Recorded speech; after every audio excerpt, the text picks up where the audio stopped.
Former Tottenham goalkeeper Brad Friedel fears his old club might not have the mindset for a survival scrap as they head into Sunday's huge game against fellow strugglers Nottingham Forest. Spurs could drop into the relegation zone this weekend if they lose at home to Forest and West Ham win away at Aston Villa. Friedel, who spent 4 years at Tottenham at the end of his career, was encouraged to see interim coach Igor Tudor pick up his first point in a 1-1 draw at Liverpool last weekend. However, he is concerned that a team built to challenge for the Champions League is not equipped psychologically to be fighting to stay out of the championship. "I worry about the next fixture in the league, Nottingham Forest at home," said Friedel. "The club is in danger of going down. I was really happy to see the fight they showed at Anfield. But the glamour ties are probably easier for them, especially away from home. The players who were signed there wanted to play big games. They wanted to play European football, Champions League football. Going to Anfield, I think it was probably easier for them to get up for. But at least they showed that fight. They now have a point and not another loss. They have something to build on. But if they lose to Forest, it's a mental struggle for this team.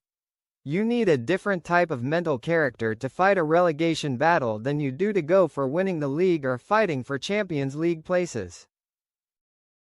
As for going into games nervous, playing a team around them who are fifth from bottom and could slip into the bottom three if the result doesn't go well, it's a completely different mindset. The fans are not used to fighting relegation battles there, and they don't want to watch it.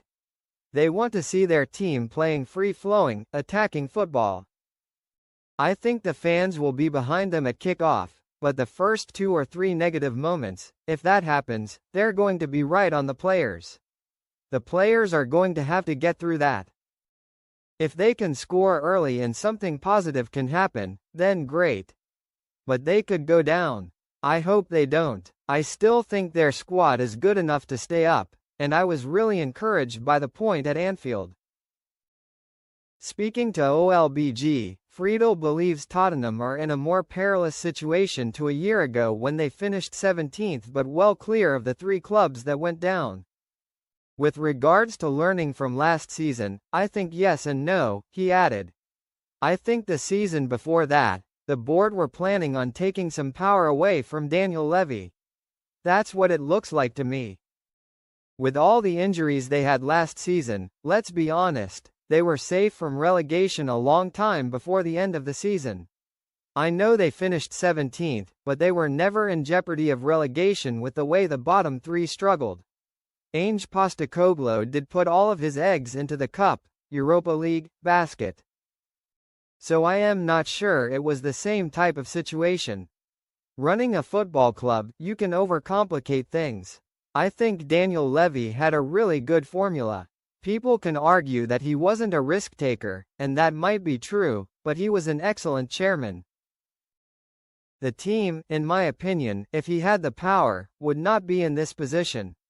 I think you are seeing some people taking over a revenue-generating club of £500 minus 560 meters, and they're sort of lost in how to operate it. They have to learn, and they have to learn quickly. Although Postecoglou won the Europa League by beating Manchester United in the final in Bilbao, Spurs sacked the Australian coach and brought in Thomas Frank.